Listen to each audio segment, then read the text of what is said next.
começar dando bom dia a todos para o nosso colóquio de hoje, da professora Andréa Guerra de Moraes.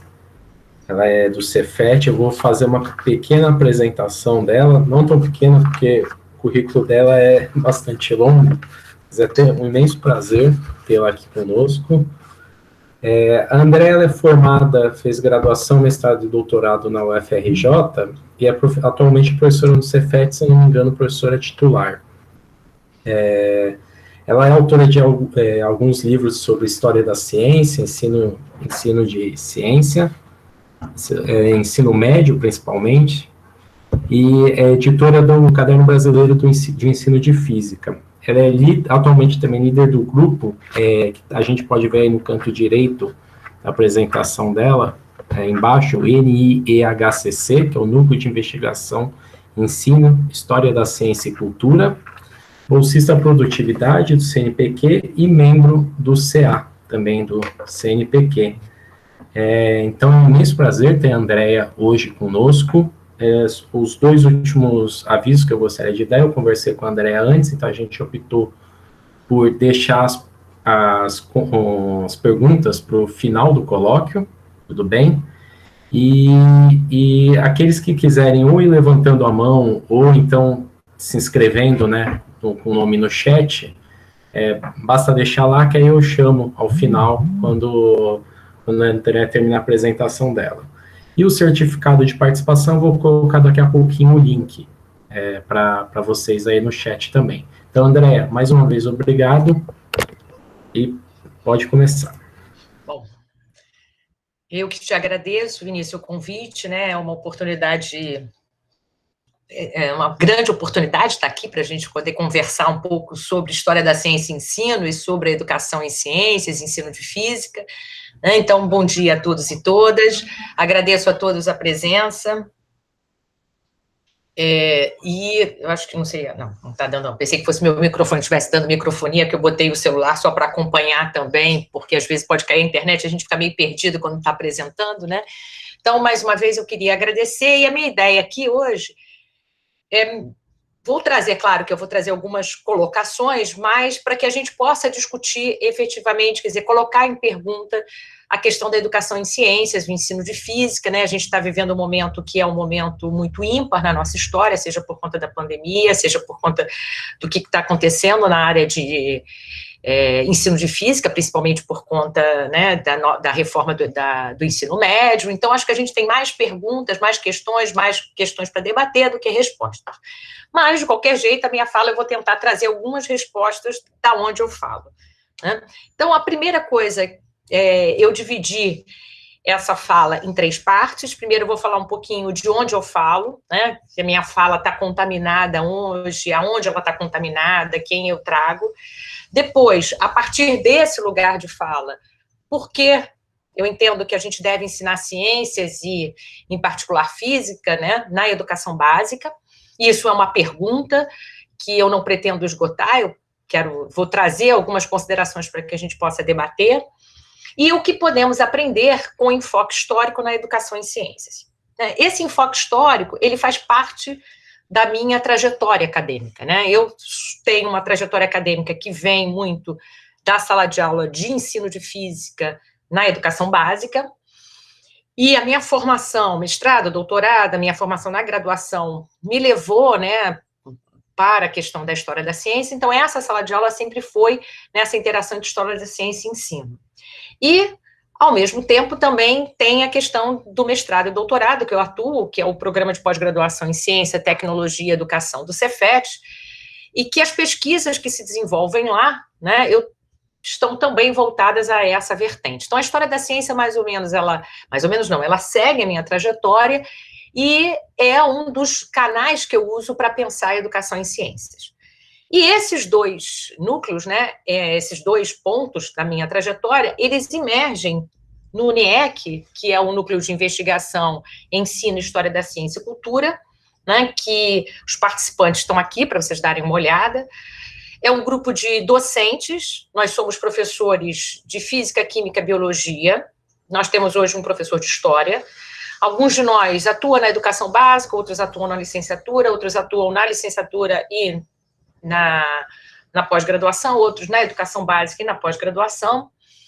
Alguns estão na fase de fazer mestrado ou doutorado, são mestrandos ou doutorandos, outros já acabaram o doutorado, outros já acabaram o mestrado e não estão no doutorado, estão na interface, né, não necessariamente vão vir fazer doutorado, ou seja, a gente se reúne, a gente discute e a gente tem pontos em comum, né? O nosso habitat é Cefet, agora não mais, nosso habitat agora a gente também usa o Meet, né? Para a reunião do grupo, no Cefet a gente usa o Teams, mas aqui no grupo a gente usa o Meet. Então, é o Meet que é a plataforma que a gente se reúne semanalmente para poder debater as nossas pesquisas, discutir questões teóricas. E tem uma coisa que une muito a todos nós, é que, mesmo quem está na licenciatura, né, que a princípio não está diretamente dando aula na educação básica, tem a educação básica como, né, um objeto de estudo. As nossas escolas em que a gente atua, faz as nossas pesquisas, são escolas públicas do município do Rio, da Baixada Fluminense, particularmente de Caxias e de Juiz de Fora. E são escolas públicas, mas muito diversas, né? Essas aqui são duas fotos de duas escolas que a gente trabalha totalmente diversas. E a gente vive num país, particularmente o UniEC situa numa cidade que é o Rio de Janeiro, que é uma cidade, né, muito desigual, assim como o nosso país. Então, essas questões da desigualdade social que está à nossa volta, não precisa ir muito longe, não precisa pensar muito distante, olhar, botar a vista muito longe, e a escola, como escolas desiguais, nos motiva, né, a pensar a educação em ciências, nos leva à educação em ciências. Então, pensar o porquê ensinar ciências, ensinar física na educação básica, passa por essa nossa realidade, que é o tempo todo da qual a gente está falando, a gente está pensando, a gente está discutindo, né? O Cefet fica, para quem não conhece, numa região central do Rio de Janeiro, então ele, de alguma forma, ele não só congrega alunos de diferentes partes, como ele também congrega diferentes meios de transporte ali, que escancara também essa realidade nossa, né? Então, a partir disso, a gente toma dois conceitos que, para nós, são chaves para que a gente pense por que ensinar ciências e física na educação básica, que é o conceito de democracia e cidadania. Democracia, aqui entendido não como direito de voto, não que o direito de voto não seja importante, mas não apenas o direito de voto. A democracia no sentido de que tenhamos, né, a busca de uma sociedade que possa ser mais igualitária e que, portanto, possamos tomar, né, decisões em mais pé de igualdade, não tanta assimetria como a gente tem hoje. E a cidadania, que seria o caminho que a gente tem para exercer essa democracia, né, essa sociedade democrata. Só que, então, a gente poderia, assim, resumidamente dizer que a gente defende que a educação em ciências é para a formação de cidadãos, só para a cidadania.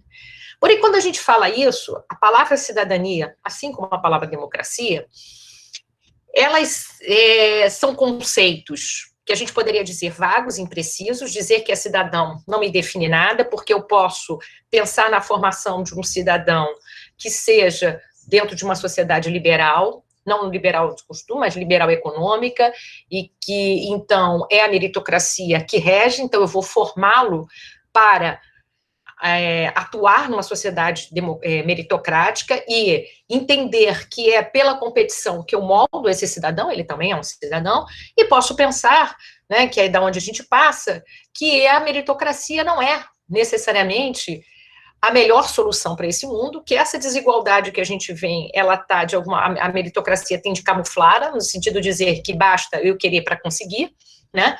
Esconde algumas coisas e que, então, essa cidadania que a gente defende é uma cidadania que, essa formação para a cidadania, digamos assim, seria, de alguma forma, permitir aos nossos alunos ter um olhar crítico sobre a sociedade em que ele vive. Um olhar crítico não quer dizer negacionista, de negação, mas de crítica, de olhar crítico, e entender que essa sociedade na qual a gente vive é uma sociedade que tem uma herança, que ela é construída a partir de uma herança, mas ela não é inexorável. O que significa isso?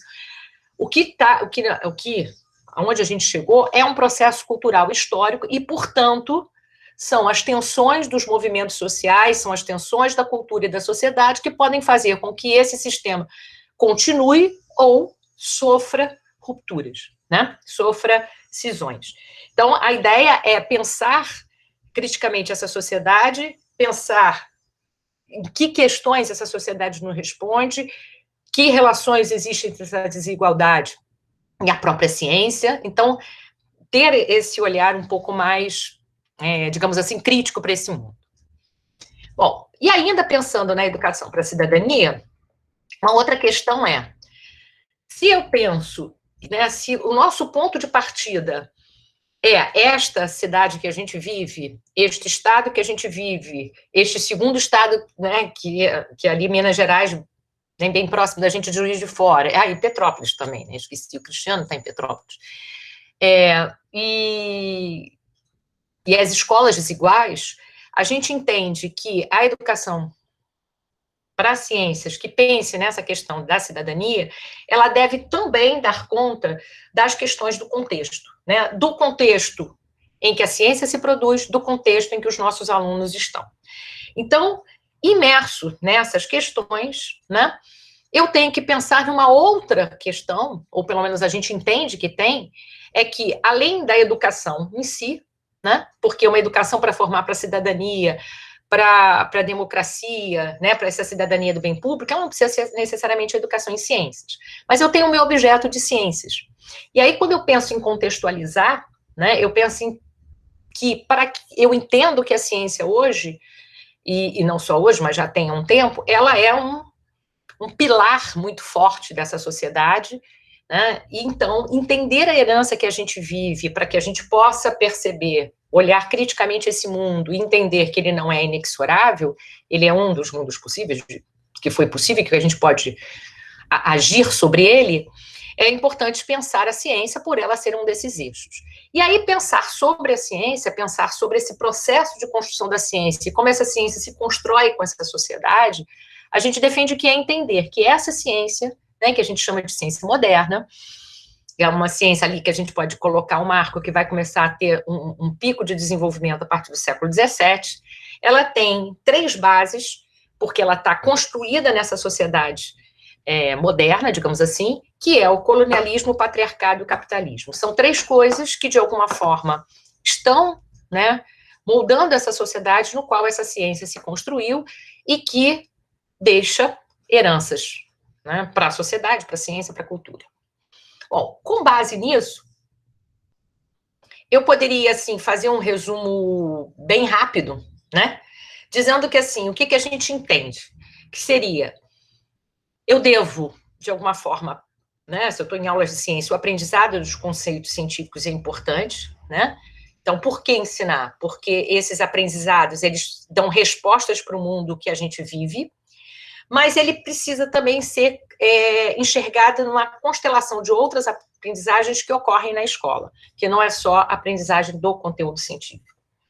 Ele deve incluir conhecimentos metacientíficos, ou seja, conhecimentos sobre a ciência, sobre o processo de construção da ciência, de forma que os estudantes possam compreender a física, né, como ela se construiu ao longo da história, que questões poderosas, né, potentes a física dá para a nossa sociedade e quais são os limites, que questões a física não responde por questões não de sua incompetência, mas do próprio escopo da sua área, do que é a física, né? E esse ensino, necessariamente, nós devemos estudar ciência, porque nós devemos, porque permite eu entender o contexto que eu estou. Então, ele precisa ser contextualizado. Então, de alguma forma, aqui eu apresento, a partir do porquê, um pouco do quê, né? Então, é um aprendizado do conteúdo científico, mas dentro de uma gama, deve incluir o conhecimento sobre a ciência e ele precisa ser contextualizado.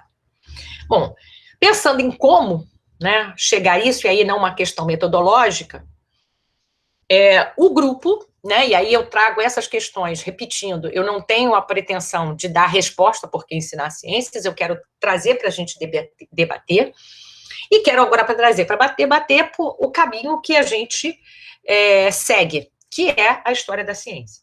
E esse caminho que a gente segue, ele é um caminho, porque a minha trajetória, né, está muito pautada, eu como, de alguma forma, líder do NIEC, Uma outra professora que é líder do NIEC, que é a Tânia Kamel, que estava ali do meu lado, também teve essa trajetória marcada pela história da ciência, e muitos que estão ali também. Então, o que é a história da ciência? E aí essa segunda parte, né, eu vou querer colocar um pouco, é a nossa opção da história da ciência e como que a gente entende que ela responde a essas questões, né? Pensando no ensino que precisa ser contextualizado, o que a gente defende que tem que discutir limites e possibilidades e tem que pensar nessa desigualdade que a gente vive.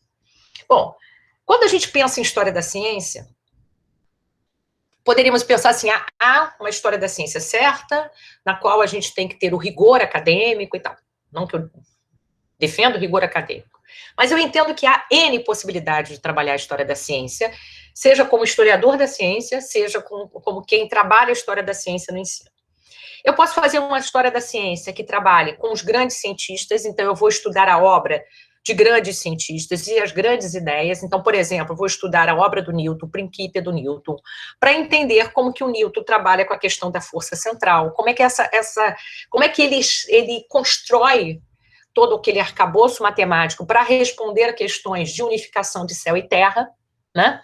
Posso pensar também, né, dentro desse âmbito, as corroborações que ele teve de outros cientistas naquele contexto, né? E aí eu posso estudar isso com Einstein, por exemplo, pensar no Einstein, né? Como é que o Einstein constrói todo o significado, por exemplo, da teoria da relatividade restrita, né? Que diálogos ele tem com Poincaré, que questões relativas ao eletromagnetismo do Maxwell vão encadear um processo de questionamento no Einstein, né, da questão da simetria lá do eletromagnetismo, você pensava na essência do éter, então você aproximar uma bobina de um ímã ou de um ímã de uma bobina, a falta de simetria que tem ali, o que ele vai desgastar, as questões que ele traz quando ele repensa o princípio de equivalência lá da mecânica, né, de que para diferentes referenciais eu posso fazer uma transposição, ele traz isso para cá, questionando por que é só na mecânica que eu não tenho um referencial privilegiado. Então, quer dizer, eu posso pensar nisso, ou tem outras perspectivas historiográficas que vão se debruçar mais para o processo de construção, né? Porque nesse primeiro lado que eu estava falando, eu vou dar muita ênfase aos documentos, por exemplo, os papers, os rascunhos, né, as anotações, e eu posso também olhar as práticas científicas, né, os instrumentos usados, as técnicas usadas, se eu estou estudando uma coisa mais experimental, laboratório, e aí, por exemplo, no caso do Einstein, toda a questão do eletromagnetismo, as análises, as representações, as construções do modelo, os atores que participaram, que não apenas cientistas. Então, eu tenho tem algumas opções historiográficas e são todas, digamos assim, rigorosas, né? Nós optamos por uma que se chama História Cultural da Ciência, que é baseada numa linha historiográfica da história chamada Nova História Cultural, que foca a análise não nas grandes ideias, mas na prática cotidiana. Então, se eu vou estudar uma determinada época história, eu vou estudar práticas de costume, eu posso estudar, por exemplo, na história, práticas de vestimenta, a prática alimentação, são práticas que vão me permitir entender aquele período. No caso, né, da história cultural da ciência, são as práticas da vida cotidiana da produção científica, né, do que está em torno da ciência. E aí eu vou estudar lugares, eu vou estudar objetos, redes, né, que foram estabelecidas entre os diferentes atores sociais, humanos e não humanos. Quando eu digo não humanos, os instrumentos, né, os micróbios, né, o espaço, né?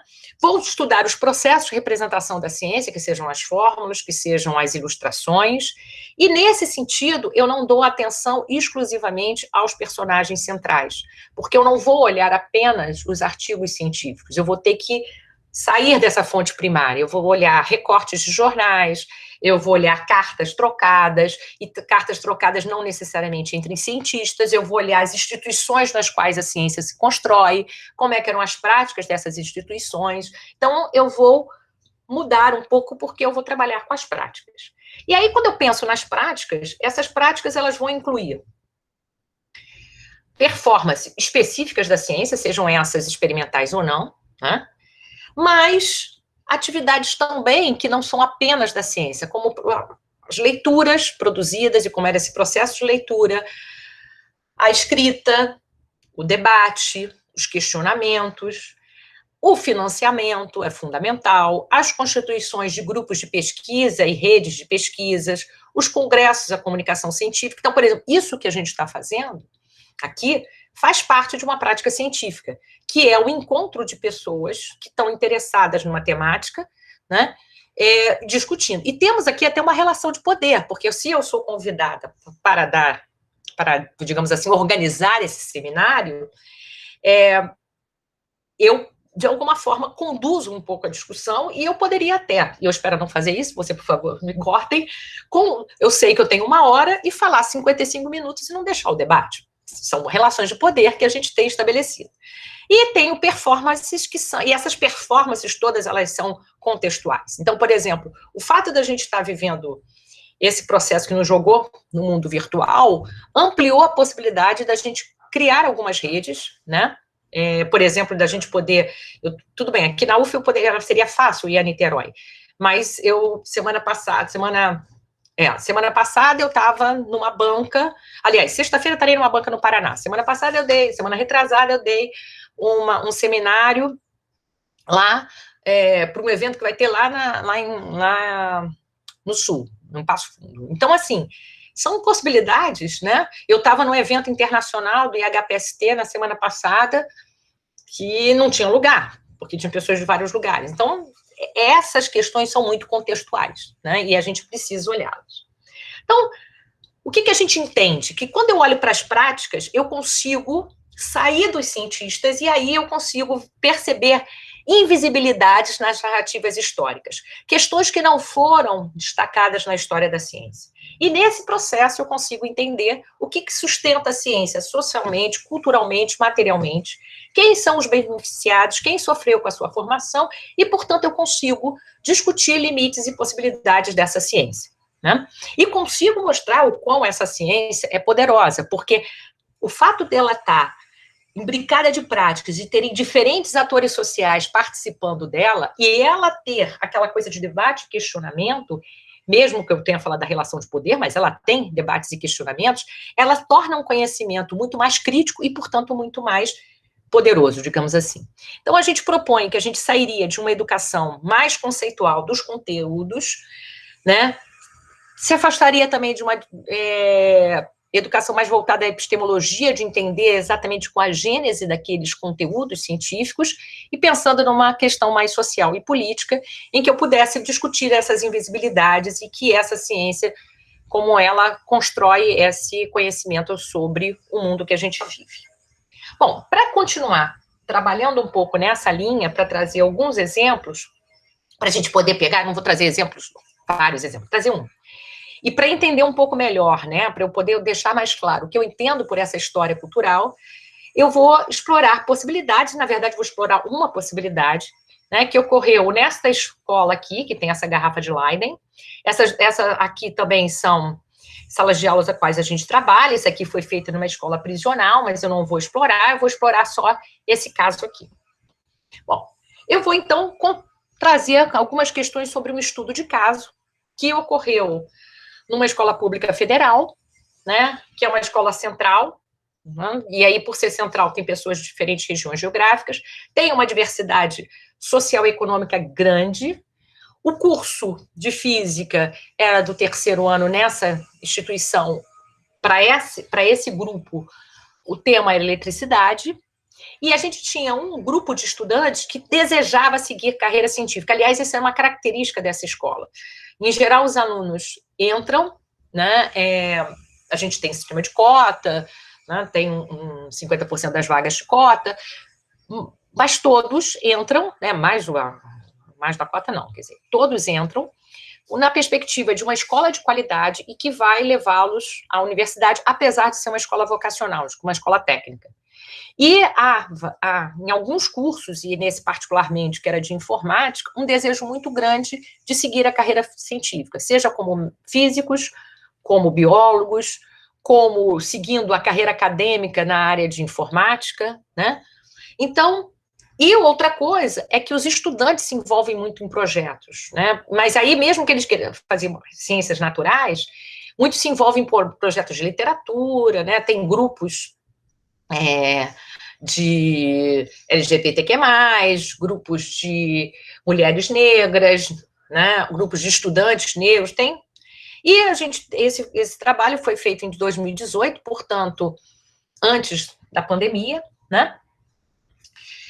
E o que acontece? Dentro desse curso de eletricidade, a gente tinha um curso de eletricidade para trabalhar alguns conteúdos, e nós selecionamos, em função desses alunos, né, porque a gente entendia que era fundamental discutir com eles o processo de construção da ciência, as relações de poder que a ciência se estabelece, sem abrir mão de trabalhar o que a gente tinha que trabalhar. A gente selecionou, então, 2 temáticas que eram diretamente ligadas ao conteúdo do trabalho, que é a garrafa de Leyden e a pilha de volta, né? E porque elas estavam também entrelaçadas o contexto de produção. Então, eu vou narrar aqui um pouco dessa experiência que a gente fez, que envolveu a reprodução de experimentos históricos como a garrafa de Leyden e envolveu várias discussões. Para organizar minha fala, eu não vou fazer uma trajetória da sala de aula, né? Eu vou destacar alguns elementos que a gente trabalhou historicamente para vocês, para poder ficar mais fácil a gente debater a questão da história cultural e o próprio processo de sala de aula. E aí eu dividi a minha fala essa parte em 2 partes, uma que seria a garrafa de Leyden, as discussões em torno a ela, e depois as discussões em torno à pilha de volta. Então, como a nossa abordagem histórica era a história cultural, pensando nas práticas científicas, a gente vai enfocar o que quando trabalhou a garrafa de Leyden? O papel das academias científicas enquanto institucionalização da ciência, a República das Cartas, depois eu vou falar um pouco mais sobre ela, os processos de divulgação desse conhecimento científico, os processos relacionados à construção do aparato, porque eu tenho um aparato aqui, né? A Universidade de Leiden, como uma outra instituição científica, assim como as academias, que vai ter um papel preponderante, e as práticas desenvolvidas na Universidade de Leiden, e o propósito desse aparato, né? Então, aí, quando a gente começa, quer dizer, eu vou começar pensando, se eu estou estudando esse conhecimento que está ali, é fundamental eu pensar como esse conhecimento era difundido entre pares e não pares, porque uma das práticas fundamentais na construção da ciência é a difusão entre pares. Então, por exemplo, a gente tinha as academias, aqui a gente tem a Academia de Ciências de Paris, que está aqui, e a Royal Society, à direita, e essas academias científicas era para onde iam cientistas, não tinha permissão de entrada de mulheres nessas academias, e os filósofos naturais que participavam, e dependendo do papel hierárquico na academia, ele tinha mais prestígio, né? E esse, juntamente com a difusão nas academias, né, porque você mandava trabalhos para lá, e eles eram lidos nas sessões, a gente vai ver depois de volta, a gente também tinha um outro processo de difusão, que era a República das Cartas. Havia uma rede virtual de troca de cartas entre pares, em que essa troca de pares levava você a discutir o conhecimento, como a gente está aqui. Eu mandava uma carta para o Vinícius, colocando as minhas ideias sobre educação científica, ele me respondia, mas era uma troca, era uma rede que se pretendia, digamos assim, democrática, igualitária, mas ela tinha uma hierarquia. Porque se você queria que seu trabalho fosse melhor divulgado, o que você faria? Você mandava para cientistas de mais renomes, assim como hoje você manda para revistas que têm maior prestígio para poder ser mais vistos. Então, havia uma reconhecida hierarquia, né, que, de alguma forma, sofreu críticas dos integrantes. Então, por exemplo, esse Peter Collison, ele é um inglês que trabalhava com eletricidade, mas uma prática que tinha muito nessa academia, nessa República das Cartas, era, você enviava a sua carta, e imagina um cara como o Linneu, que eu coloquei, tinha que receber um monte de carta. Para que ele pudesse ser estimulado a ler a sua carta e até divulgá-la, você ofertava sementes, artefatos, instrumentos. Então, no caso do Linneu, que era um botânico, a oferta de sementes para ele era muito grande. Essa troca de mercadorias ia junto com a troca das cartas. E o Peter Collison, ele vai reclamar, vai escrever uma carta para o Linneu, meio que esbravejando, porque ele havia fornecido sementes, apesar de trabalhar com eletricidade, né, e sementes vindas das colônias, para que ele pudesse trabalhar lá no processo de classificação das espécies, lá da classificação das plantas, né, da botânica, e ele não respondia às cartas, e aí dizendo do absurdo que era. Nessa República das Cartas, se só voltar aqui, esse desenho aqui, existe um site que chama-se, que é ligado à Republic of Letters, que eles traçaram as redes de alguns cientistas importantes, né? Então, por exemplo, aqui a gente tem a rede do Voltaire, não tem a do Dufay, que eu quero falar, para você ver como é que você troca as correspondências aqui, como é que poucas correspondências para o lado de cá, poucas aqui na Itália, e o centro está aqui, nessa região da Europa. Havia também troca, aqui, por exemplo, é a do Franklin. Olha aqui, ó. O Franklin está nos Estados Unidos, mas ele vai trocar para esse métier aqui da Europa. As mulheres participavam dessa República das Cartas, mas numa posição mais periférica, né? As mulheres, nesse contexto, muitas delas estão trabalhando como auxiliar de seus maridos. A Laura Bassi, ela está na Itália, na Universidade de Bolonha, e a Universidade de Bolonha, de alguma forma, abre espaço para as mulheres, ela tem essa perspectiva até para sair um pouco do ostracismo, e a Laura Bassi vai se doutorar lá, ela escreve algumas cartas e ela trabalha com eletricidade. Bom, nesse processo, né, da República das Cartas, da academia, tem um personagem que para a nossa história é muito importante, que é o Charles Dufay. Né? Ele tinha um papel de destaque na Academia de Ciências de Paris, então, por isso, e ele trabalhava com eletricidade, os tratados dele eram tratados lidos por todos. E ele estabelece a regra de Dufay, que é o processo de eletrização. Quando você vai eletrizar um corpo, você necessariamente tem que isolar esse corpo. Por exemplo, quero eletrizar uma questão aqui. Eu teria que isolar para conseguir estocar a eletricidade, né, que ele chamava, neste corpo. Então, estudar eletricidade naquele contexto representava conhecer os trabalhos de Dufay, tá? Por esse papel de destaque que ele tinha na República das Cartas e nas academias. Bom, nesse processo, há uma outra, né, nessa nossa história, que vai ter um destaque, que é a Universidade de Padua e de Leiden. A de Leiden está na Holanda, vai ter uma parceria grande com a Universidade de Pádua, que no século XVIII ainda tem um certo prestígio, e vem um prestígio muito em função de um trabalho também experimental de tradução. E nessa parceria, a Universidade de Leiden, né, até para ganhar mais prestígio, ela vai desenvolver aulas experimentais que vão ocorrer paralelamente a aulas particulares dadas por professores que eram da Universidade de Leiden, ou professores que não estavam vinculados a ela, mas que davam também para interessados, amadores de ciência. Então, vai ser uma prática que a gente vai ter muito forte, e aqui, essa universidade vai não só investir na compra, né, no estabelecimento de novos experimentos, como você vai ter um grupo de pessoas enorme trabalhando com isso e criticando esse tipo de coisa.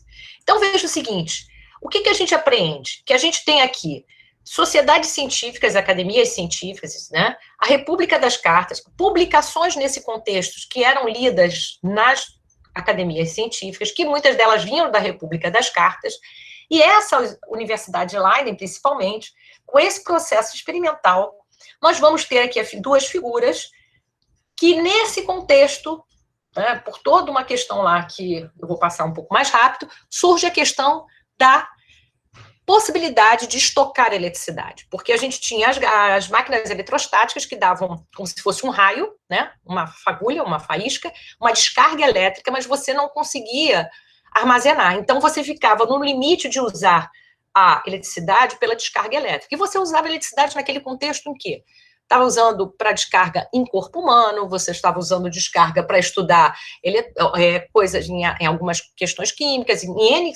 a eletricidade estava com certo boom, né? E esses dois sujeitos vão trabalhar nessa estocagem, né? E aí eu vou, quem quiser, depois eu posso indicar alguns artigos para vocês verem, e vão, nesse contexto todo, produzir esse artefato que é a garrafa de Leyden. Então, a gente trabalhou isso com os alunos, a gente reproduziu a garrafa de Leyden com os alunos, né? Não é uma reprodução difícil, fez uma reprodução histórica, uma reprodução mais simples, né?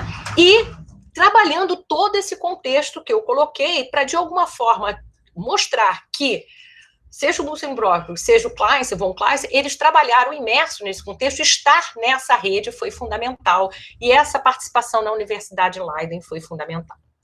E aí eu vou rapidamente para pilha de volta, e falar da pilha de volta, eu tenho que falar da Universidade de Bolonha, das academias científicas, que eu já falei, financiamento, República das Cartas, divulgação, publicações e controvérsia, eletricidade animal. Bom, essa garrafa de Leiden, ela, ao ser produzida, ela é facilmente reproduzida, né? A réplica dela é muito fácil. Então, essa discussão é importante, porque o fato da gente ter essa réplica vai fazer com que muitas pessoas possam usar em diferentes experimentos, como esse aqui, o do menino, né? Como este aqui, o do beijo elétrico. E, então, as palestras itinerantes, que é uma outra prática científica, vai ser fundamental na divulgação desta garrafa e na levada dessa garrafa para vários lugares. Nesse ambiente surge uma grande questão, que é a controvérsia da eletricidade animal, ou seja, Galvani, né, e não só Galvani, mas outros que trabalhavam, que eram médicos, trabalhavam com a área de medicina, né, da área de anatomia, desculpa, eles vão trabalhar com a hipótese, né, vão construir vários experimentos para mostrar que existe uma eletricidade animal que é diferente da eletricidade ordinária que vinha na garrafa, que vinha da máquina eletrostática, e que essa eletricidade animal, ela estava relacionada à vida, né? Esse é um trabalho que vai ser muito forte na Universidade de Bolonha, né, onde está a Laura Base, e que é um trabalho de grande veículo experimental. E o Galvani vai fazer muitos experimentos. E aí é muito interessante, porque se eu leio o trabalho do Galvani, eu vejo o Galvani dizendo, às vezes, nós, mas sempre ele. Mas se eu olho para as práticas, começo a analisar esses experimentos feitos, né, os detalhes. Primeiro, quem ilustrou essas coisas? Não sei, né? Não aparece aqui. Mas eu vejo que tem muitos detalhes. E aí, se a gente for pegando algumas cartas, vai aparecer essa sujeita aqui, essa cidadã aqui, que é a Lúcia Galvani, que era a mulher do Galvani, que vai trabalhar diretamente com o Galvani e que vai ser responsável por muitos desses experimentos. Né? Então, ao pensar nessa prática, essa sujeita, essa cidadã aqui, aparece. Outra coisa que aparece é que, nesse processo da controvérsia animal, esse sujeito, que é o Volta, ele se posiciona contra o Galvani, e ele vai também, né, porque a eletricidade está ali desenvolvendo num contexto de experimento em universidades que estão dando uma certa primazia às aulas experimentais, vai desenvolver uma controvérsia postando que a eletricidade não vinha do animal, mas, na verdade, o animal era um condutor. E, nesse processo, ele constrói essa pilha. E aqui tem uma coisa muito interessante para a gente ver. Ele constrói essa pilha, e ele era um italiano que tinha uma certa trânsito, né, na Royal Society, inclusive como membro da Royal Society. Ele manda uma carta, uma primeira carta para a Royal Society, falando desse experimento, do artefato, e pedindo para esperar, porque ele ia mandar a segunda parte da carta, que ainda não estava pronta. Então, a Royal Society recebe a carta na ciência em construção, né, como a gente está vendo agora com a pandemia. E aí, o presidente e um outro diretor da Royal Society resolve fazer uma sessão pública menor, quer dizer, na verdade, uma sessão para alguns, para ler a primeira carta do Volta, antes mesmo de chegar à segunda.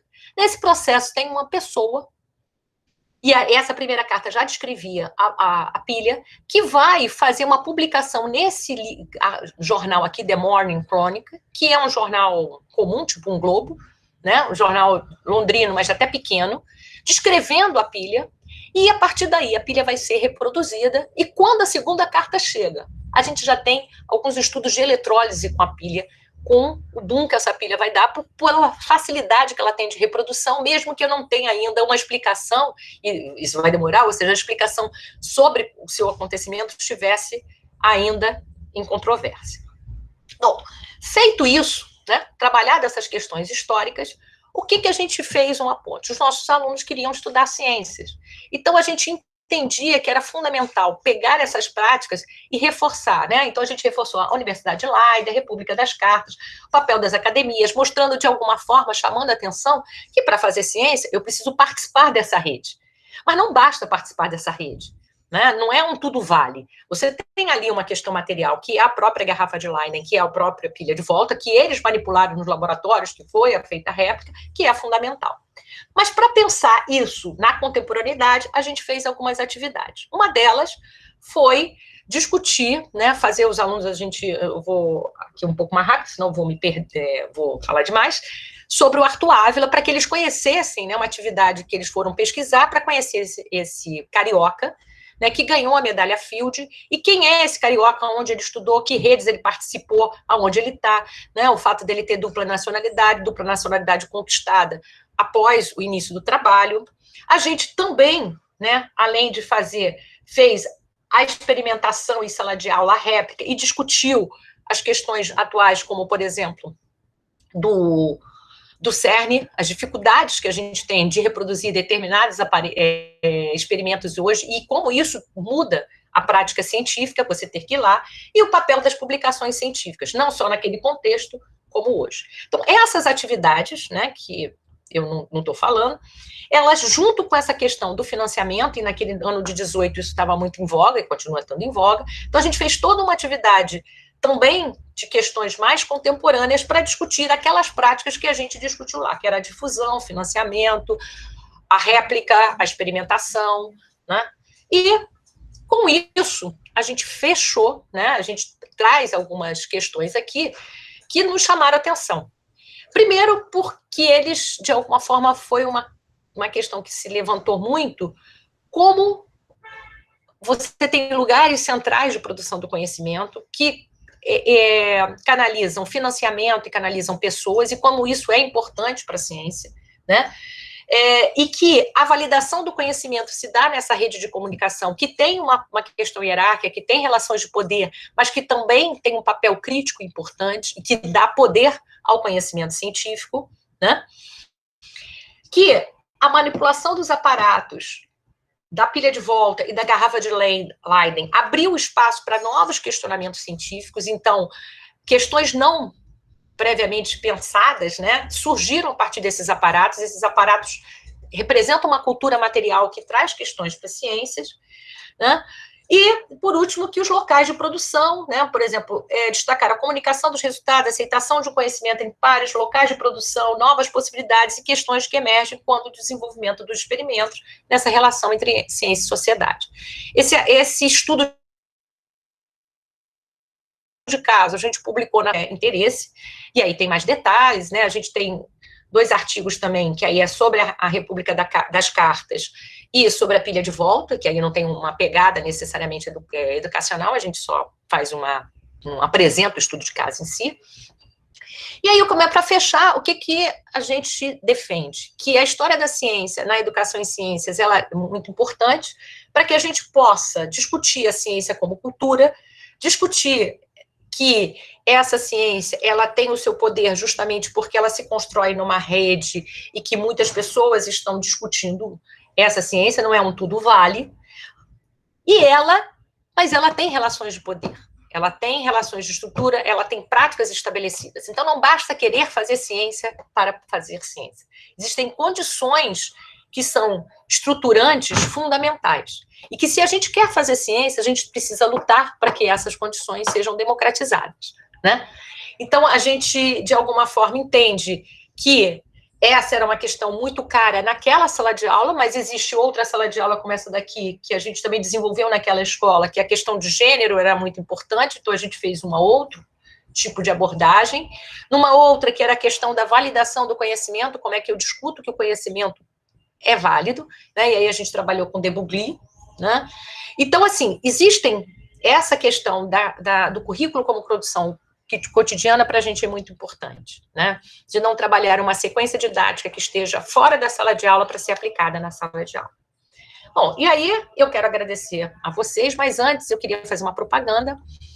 Eu sou presidente atual presidente, né?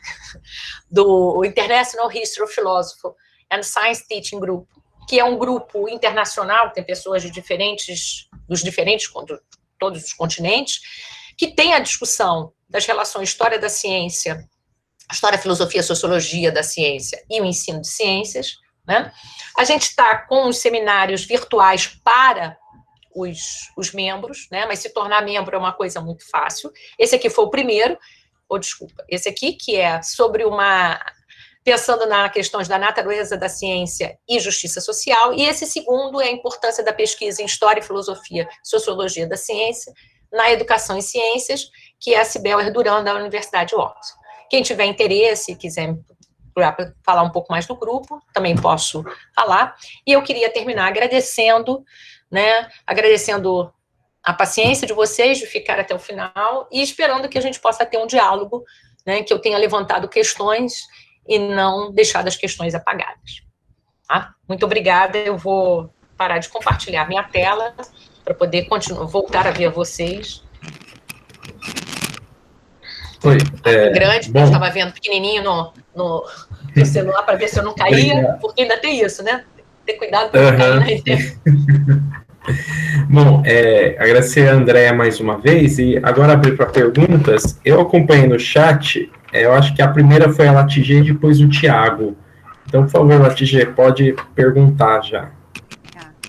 Andréia, também sou Andréia, queria agradecer a sua apresentação, brilhantíssima, focou assim, uma parte da história da ciência maravilhosa. Eu acho que se a gente realmente conseguisse passar esse tipo de abordagem no dia a dia para as nossas crianças e para os nossos universitários, a gente estaria ganhando assim, já um bocado de chão para colocar a questão da evolução, de como é que você vai fazer pesquisa. Achei brilhante, mas fiquei assim, muito feliz mesmo de ver uma pesquisadora dessa área, né, trabalhando e convencendo pessoas a pegar o seu rumo. Eu vou perguntar uma coisa assim, né, porque como é que é a resposta dos alunos? Porque, para mim, isso aí é fazer ciência interdisciplinar, né? Porque você, nessa contextualização aí, você vai pegar todo o aspecto de humanístico, social, pesquisa básica, tudo junto e de uma forma muito elegante, muito apropriada. Agora, como é que é a resposta do aluno em sala de aula? É muito motivado? Como é que vocês conseguem fazer um paralelo no ensino tradicional com esse tipo de abordagem misturada? Conta um pouquinho aí. Olha, Andréia, bom, obrigada aí pelos seus comentários. Num primeiro momento, confesso assim, claro que depende da escola, né? Por exemplo, a gente tem uma escola que trabalha no ensino fundamental, isso que eu vou falar não cabe muito. Mas no ensino médio, por exemplo, em alguns momentos, você tem, num primeiro momento, há um susto dos alunos, porque eles têm uma cultura, né, que espera que a gente, como professor de física, vá dar aquela aula formatada, né, que... Dependendo da escola, ele já vivenciou alguma coisa com outro professor, mesmo que não seja de história da ciência, menos formatado. Mas é interessante porque o que a gente aprendeu ao longo do nosso tempo? Que a gente precisa meio que abrir o jogo com ele, né? Meio que chegar para ele e dizer, olha, a gente vai trabalhar de uma forma diferente, não é que a gente não vá te preparar para o Enem, né? Eu sempre brinco com eles assim, eu falo assim, olha, primeiro porque a física hoje no Enem, tá bem pouquinho, então, mas mesmo assim, né, e aí tento um pouco discutir com eles o que isso significa, o tempo todo tentando mostrá-los que o que a gente está fazendo é ensino de física, né, e que não dá para eu trabalhar aquele ensino tradicional formulesco sem eu entender as coisas do porquê, porque eles ficam meio soltos.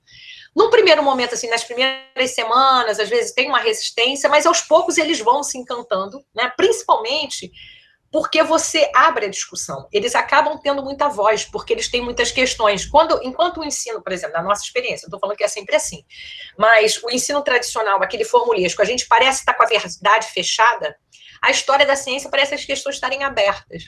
E aí isso meio que estimula o diálogo. Então, eu não digo que seja motivador, mas ele torna a aula mais dinâmica, né, pela própria participação dos alunos. Não sei se eu te respondi, se era isso que você... Ótimo, é isso aí mesmo. Obrigada. Mas tem isso, a gente tem que convencê-los, que a gente... Primeiro, que a gente sabe física e que a gente quer trabalhar física, mas que a gente, né, quer que eles façam física, mas tem que trabalhar de uma forma um pouquinho diferente. Obrigado, Andréia. Eu vou agora passar para o Tiago. Por favor, Tiago, pode perguntar. Oi, bom dia, André, obrigado pelo seminário. Assim, bem, a minha pergunta era um pouco na direção da Andréia, então talvez eu não sei se... Assim, a primeira pergunta é nessa direção, assim, a gente sabe que hoje em dia a gente tem menos tempo ainda para ensinar o conteúdo de física, né? Na verdade, a gente nem sabe o que vai acontecer com a nova reforma do ensino médio. Mas eu acho que antes a coisa já era um pouco corrida. Aí eu acho muito interessante essa ideia de você contextualizar a ciência como um construto, né, de seres humanos, que tem toda essa questão hierárquica que tem no resto, né, que às vezes a gente mitifica o cientista ou a ciência como sendo uma coisa perfeita e exata e tal, e acho que isso é ruim até para essas questões de evolução e contextualizar, para as pessoas saberem que aquilo não é uma verdade absoluta, né, é a melhor verdade que a gente tem, ou a melhor aproximação. Mas eu fico na dúvida dessa questão de como conseguir conciliar, de que me parece que isso é interessante, de você usar isso como uma maneira de apresentar mais fácil a física e não como um objetivo principal. Aí eu fico meio confuso, às vezes, quando eu vejo algumas coisas que parece que, como a gente não perdeu o foco e aquela aula de física não virar mais uma aula sobre a sociologia da física, e como a física é construída, isso é só um contexto para você ensinar a física de uma maneira mais fácil. E daí, uma segunda questão é assim, vocês têm alguma pesquisa também? Eu já cheguei, acho que eu vi alguma coisa de você comparar, se você contextualizar ou usar essa história, né, da física, você consegue passar de uma maneira mais efetiva o conteúdo e melhorar o desempenho dos alunos também? Bom, eu vou tentar responder, né, as duas.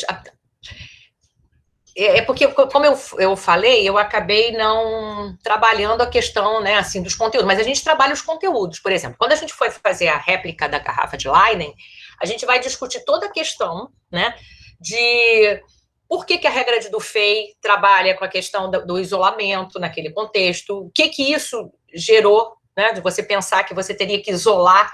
O que é o aterramento da garrafa de Leiden? O que está acontecendo? Então, a gente discutiu o conteúdo científico, né, a física, né, da pilha de volta, a tração, toda aquela parte inicial da eletricidade, que comumente se trabalha, que lá a gente tinha que trabalhar, circuito elétrico, a partir da garrafa de Leiden, a gente discutiu o circuito elétrico, né? Então, a gente discute o conteúdo, a gente não abre mão, não é assim, não dá uma aula de história e depois a física, a gente trabalha ali. Então, quando eles foram ao laboratório fazer a garrafa, né, ver a réplica, aquela foto, por exemplo, era fazendo um circuito a partir da garrafa de Leiden, discutindo o que é circuito, discutindo, trazendo daí o conceito do que é interromper o circuito. Então, a gente, de alguma forma, intensifica isso.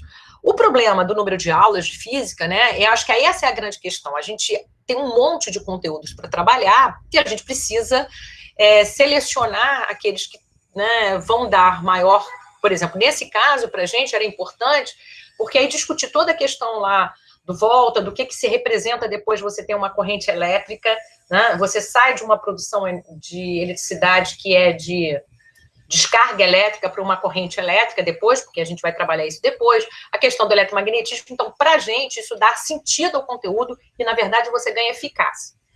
Sobre a questão de comparação, a gente nunca fez a comparação, e eu, particularmente, tenho alguma dificuldade de trabalhar com isso, porque, assim, existe na relação, né, nós, professores, pensando em professor e o conteúdo e a sala de aula, uma relação de afeto e de paixão.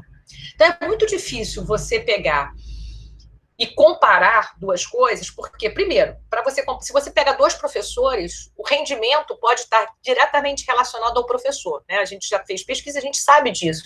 A relação de afeto que o professor tem com a turma, isso, de alguma forma, interfere na aprendizagem. Então, se você tem dois professores em dois contextos diferentes, já é difícil comparar. Se você tem o mesmo professor, você tem um problemaço que é o cara apaixonado por um caminho e não apaixonado pelo outro, e isso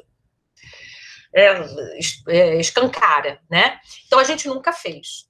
Eu não posso te dizer que você aprende mais conteúdo. O que eu posso te dizer é que a gente não deixa de trabalhar esses conteúdos e que os alunos respondem bem a esses conteúdos, tem uma boa performance, digamos assim, né? Não só nas provas, mas para as turmas seguintes. Então, para te dar uma experiência que aconteceu comigo, de uma turma de administração, cujo uma aluna está fazendo física na UF. Eu fiz esse trabalho histórico, porque isso é a minha vida, né, minha praia, e é muito interessante porque a turma de administração na escola na qual eu trabalho, né, lá no Cefet, essa turma de administração ela tem menos física do que todo mundo, porque ela é um curso de humanidades, então tem 2 anos de física, 3 tempos e 3 tempos.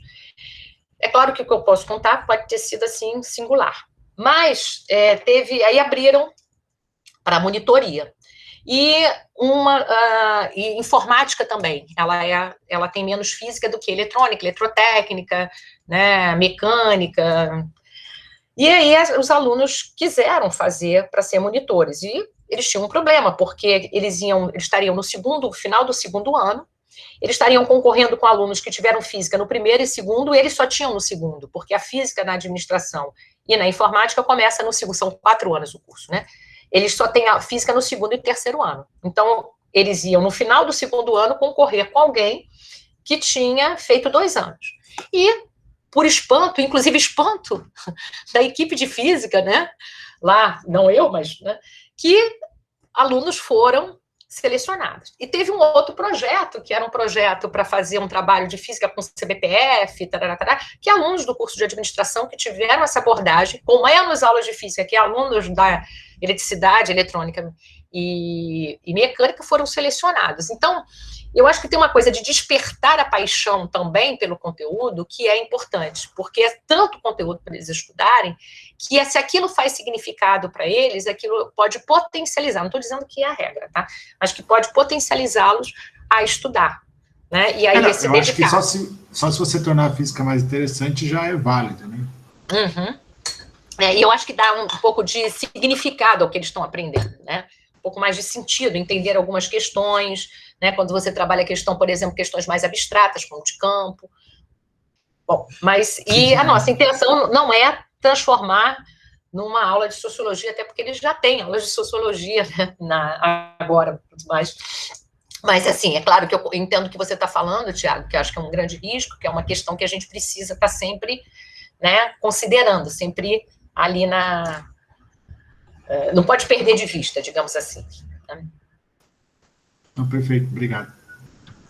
Obrigada a você, Pilar. Agora, a próxima pergunta é do Marco. Por favor, Marco. Obrigado, Vinícius. Obrigado, Andréia, pelo muito interessante, apropriado.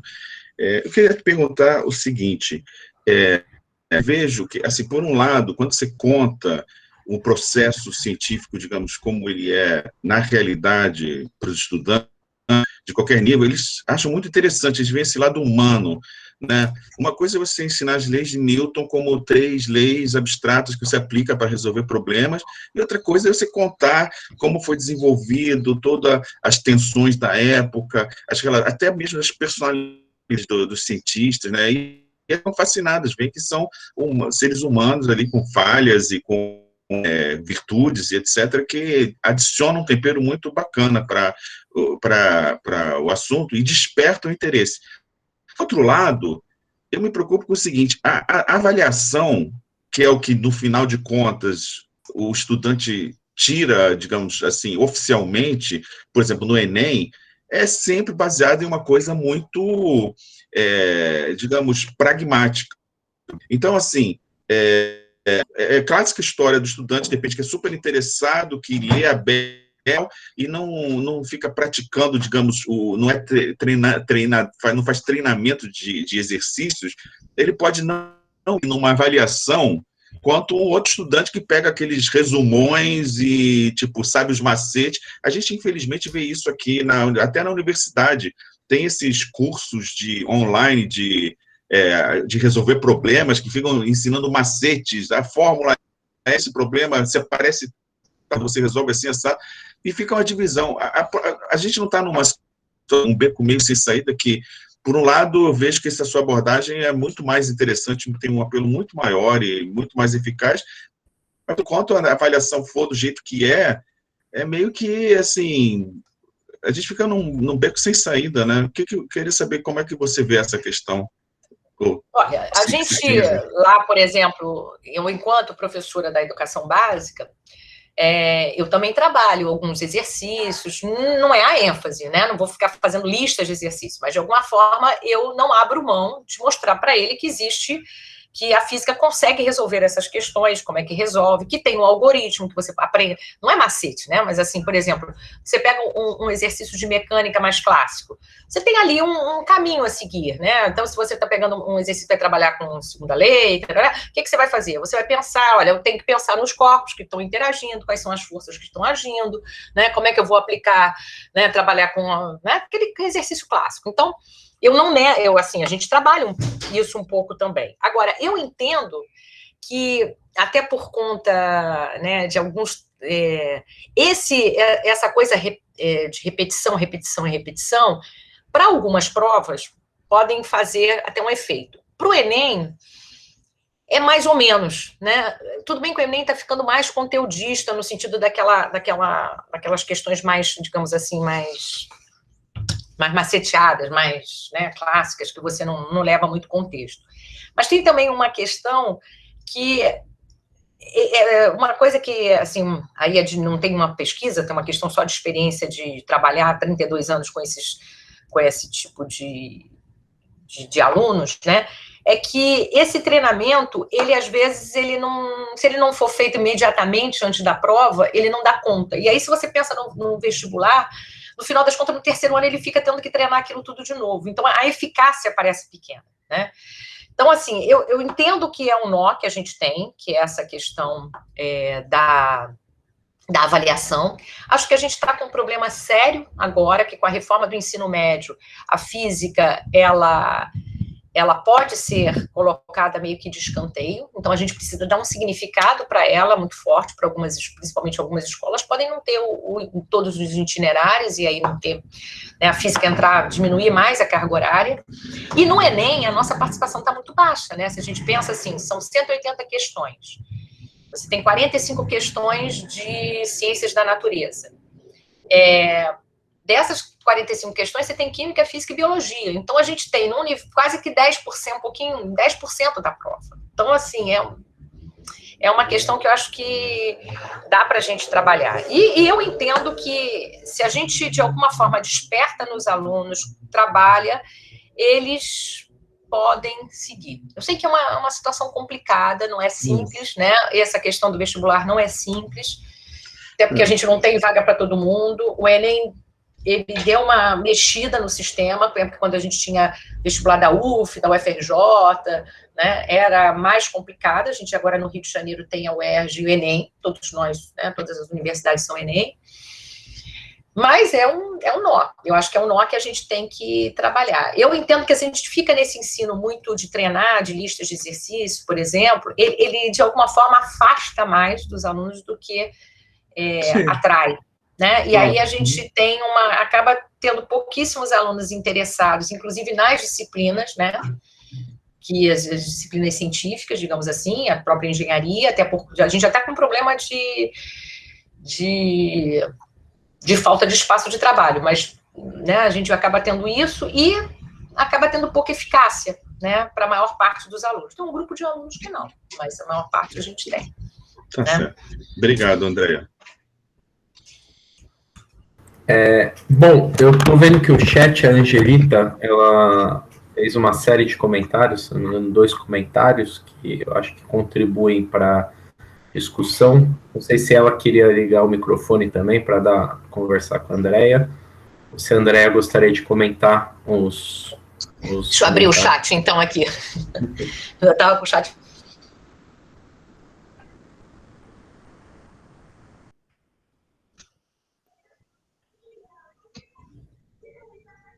A Angelita está fazendo um comentário que ela entende que a gente tem muitos conteúdos para trabalhar e, portanto, é impossível, né, tratar a física toda, e que, em geral, na educação básica, a física moderna e contemporânea, por exemplo, é completamente deixada de lado, né, ela não diz completamente, foi eu que botei, e que ela entende que a história, a filosofia, a sociologia da ciência é um caminho para ensinar a física de forma mais dinâmica e crítica. Entretanto, é necessário fazer algumas escolhas, né, e ela diz que ela entende que é coerente escolher um caminho que contribua com o processo de ensino e aprendizado de todos, e acredito que a história e filosofia da ciência se constitui um caminho possível, né? Mais um comentário.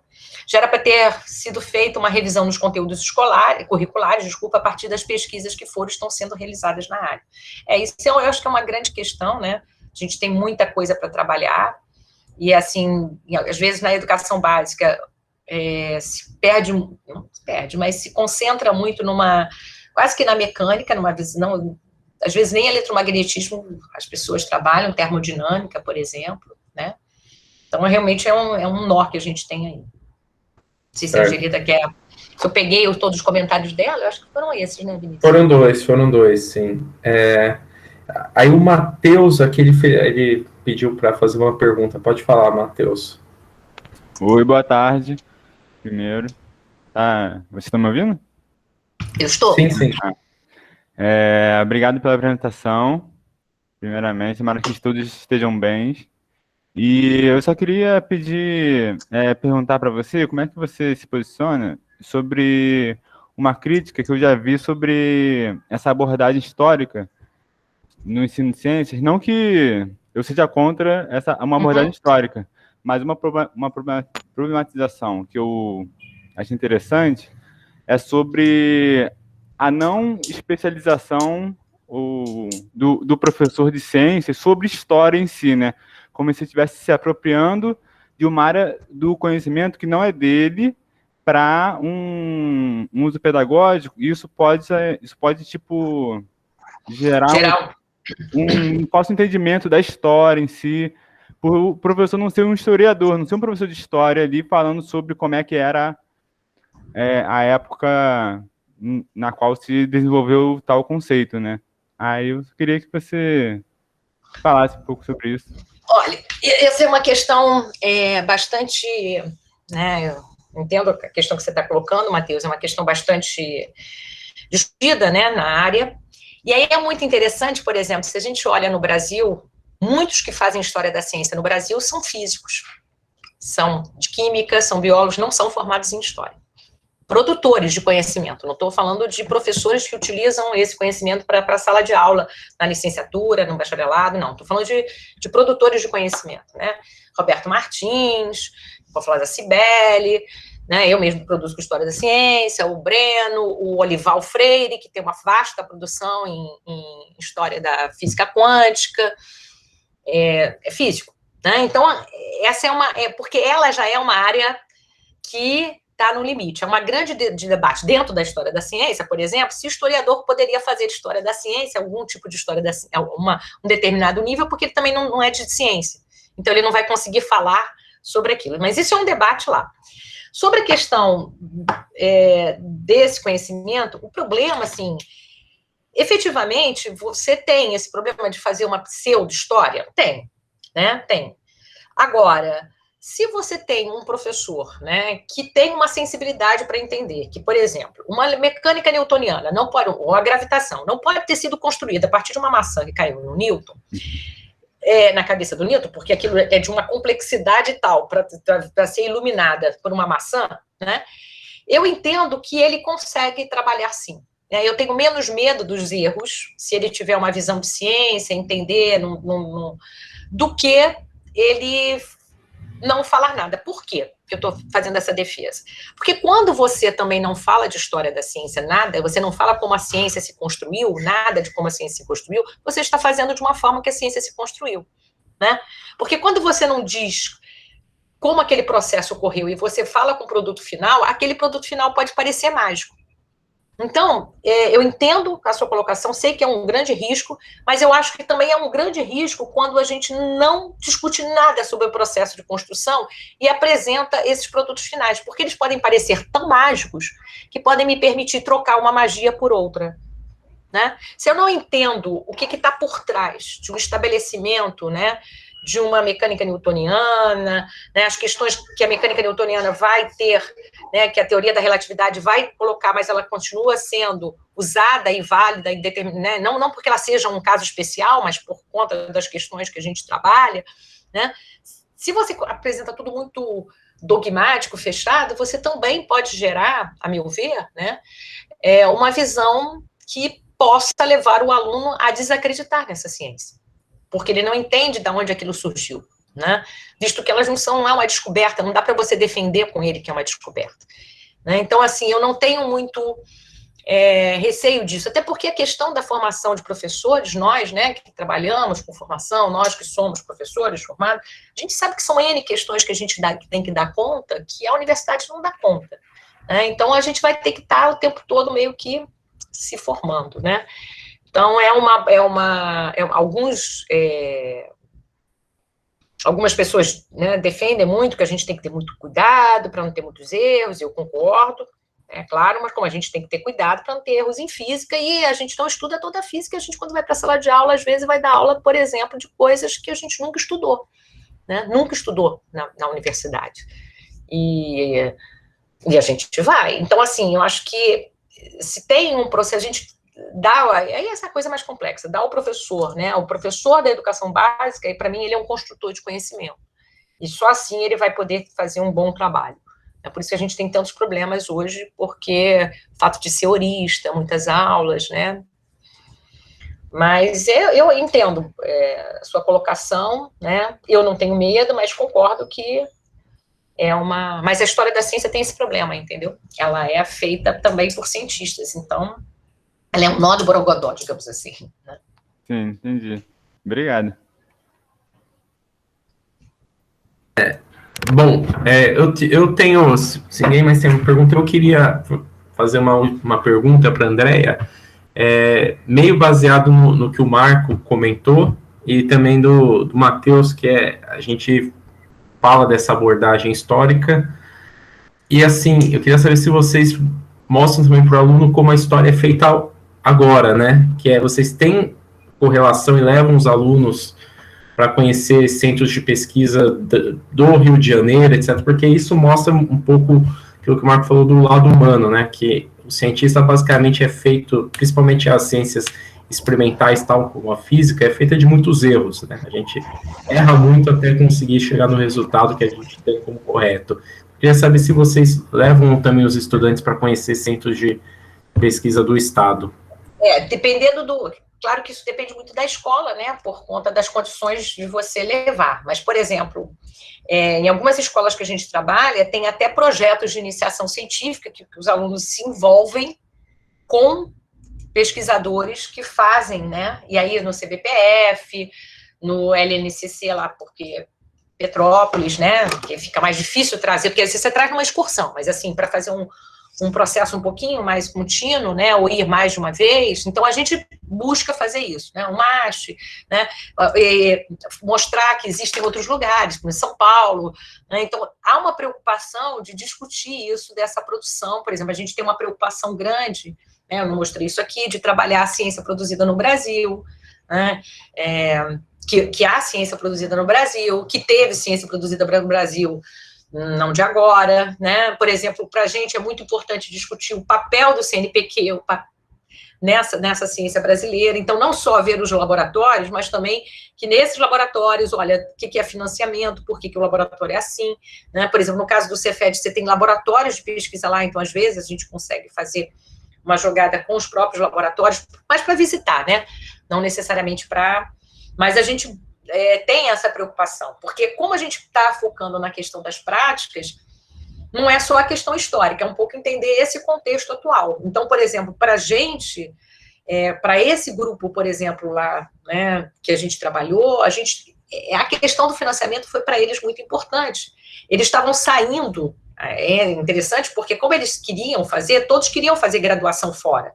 Ciência Sem Fronteira, não tinha mais Ciência Sem Fronteira, né? Então surgiu o debate, porque como você, de alguma forma, abre espaço para outras questões, surgiu o debate sobre isso, como é que ficaria, o que era o papel, por que acabou, o que era, né, o que era aquele programa, né, qual era, por exemplo, uma coisa muito interessante que surgiu muito não foi nem nesse curso, foi num outro, se cientista ganhava dinheiro, se ele tinha salário, não tinha noção, então assim, são questões que eu entendo que a gente não pode deixar de discutir numa aula de física, porque independente dele fazer física, ele pode ser alguém que vai discutir leis, estabelecer situações que pensam. Então, por exemplo, agora, a gente está vivendo um processo sério dentro do CNPq, dentro da CAPES, né? Eu preciso mobilizar a população. Se a população não tem noção de como é que se faz física, se ela não aprendeu isso na educação básica, e depois foi fazer direito, foi trabalhar no comércio, foi trabalhar no banco, sei lá o quê,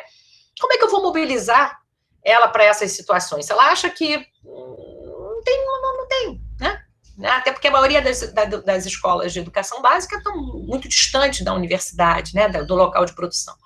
Então, a gente busca fazer isso, né, busca fazer isso. Esse trabalho que eu mostrei, só para ninguém achar, né, a gente fez em um bimestre, né, um bimestre de 4 na escola e trabalhando conteúdos de física, né, então a gente vai mesclando algumas coisas. É claro que a gente não tem todas as respostas, nem quer ter, nem dá para ter. Na verdade, tem mais perguntas do que respostas. Obrigado. Eu estou aqui dando resposta, mas eu também tenho um monte de perguntas. Não tenho todas as certezas, são questões que a gente está, né, discutindo e produzindo. Obrigado. Depois apareceram mais 2 perguntas. Uma do Hugo, então eu vou deixar antes o Hugo e depois a Angelita de novo. Por favor, Hugo. Boa tarde já, né? Obrigado, professora, pela palestra. E nessa de trazer mais uma pergunta, eu tenho uma pergunta que vem me surgindo ultimamente, que é nós como professores, acabamos nos focando muito de trazer essa ideia histórica da ciência, o que eu acho que é muito importante. Porém, uma coisa que vem me chamando muita atenção é a ideia da filosofia da ciência, né? Porque mesmo você ensinando a história da ciência, essa parte da filosofia ainda fica um pouco de lado. E isso me surgiu muito quando eu parei para ler um livro de filosofia da ciência e eu percebi que eu não sabia a diferença entre o que era um método empírico para um método popperiano e outras teorias um pouco mais avançadas do que é ciência. E, assim, eu estou no doutorado agora e eu passei toda a minha graduação e mestrado sem nunca ter que abrir um livro de filosofia da ciência, sendo que é algo muito importante, assim, eu penso que é algo muito importante que a gente faz, né? Então, a minha pergunta é essa, no seu ver, qual é a importância de estudar filosofia da ciência? E se dá para fazer isso no ensino médio também, no ensino...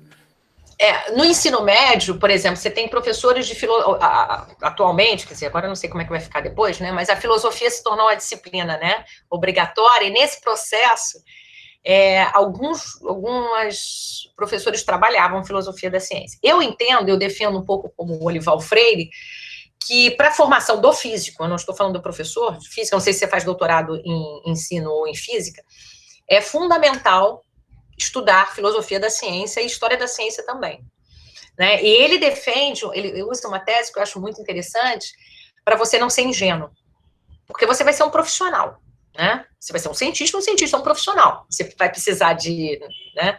Você se tornando físico, você vai precisar conseguir financiamento para sua pesquisa, né? Você vai precisar construir uma rede para que o seu trabalho seja lido, né, que você tenha valorização, porque isso vai ser fundamental para você conseguir financiamento. Então, se você tem uma visão, isso é a defesa dele, e eu concordo plenamente, muito ingênua do seu trabalho, ou seja, se você não reflete, o que é uma visão muito ingênua? Não é que ela é errada, é uma visão pouco reflexiva. Então, se você não estuda filosofia da ciência, não estuda questões de história da ciência, você pode ter uma visão pouco reflexiva que vá diretamente afetar a sua trajetória como cientista, né? Isso é muito interessante, porque você pode simplesmente reproduzir o grupo do qual você está, né? Porque você aprende fazendo ali, né? Fazendo no sentido estou falando das práticas com eles, mas você pode ter pouca visão de como você deve agir, como é que são as coisas acontecem, e isso pode efetuar. Então, eu efetivamente defendo que é muito importante, né, um olhar, um estudo, mesmo aí na graduação, né? No ensino médio também, claro, mas aí tem que ser uma coisa um pouco menor, não é para você mandar ler Popper, ler Bachelard, ler Kuhn, porque... né? Eu acho que a discussão sobre a ciência na educação básica é importante em linhas mais gerais e tal. Mas na graduação eu acho que era uma temática fundamental, né? Pensar sobre a nossa ciência, né? Pensar sobre aquilo que a gente estuda, né? Problematizar aquilo que vai ser nosso objeto de estudo, né? Refletir sobre como é que aquilo se constrói, como é que essas questões se estabelecem, né? Eu entendo que isso aumenta. Então eu concordo com você. Obrigado, professora. Depois, André, eu pedi porque a Angelita faz uma pergunta para você no chat, se você puder posso. respondê-la. Deixa eu só abrir de novo aqui. A Angeli está perguntando por que, na sua opinião, a gente tem poucas pesquisas nas séries iniciais. Eu estou entendendo as séries iniciais do ensino fundamental, certo, Angelita? Já que o PCN abre espaço para isso. Eu entendo que tem uma questão muito... a área de História de Filosofia da Ciência, ela teve uma presença muito forte, primeiro, né? Eu já entendi, nas séries iniciais do ensino fundamental, né? O que seria... Ela teve uma presença muito forte da física, né? E a física, ela é basicamente trabalhada no ensino médio. Então, isso gerou que o pessoal que trabalha com História da Filosofia da Ciência no ensino, no Brasil, caminhasse mais para o ensino médio.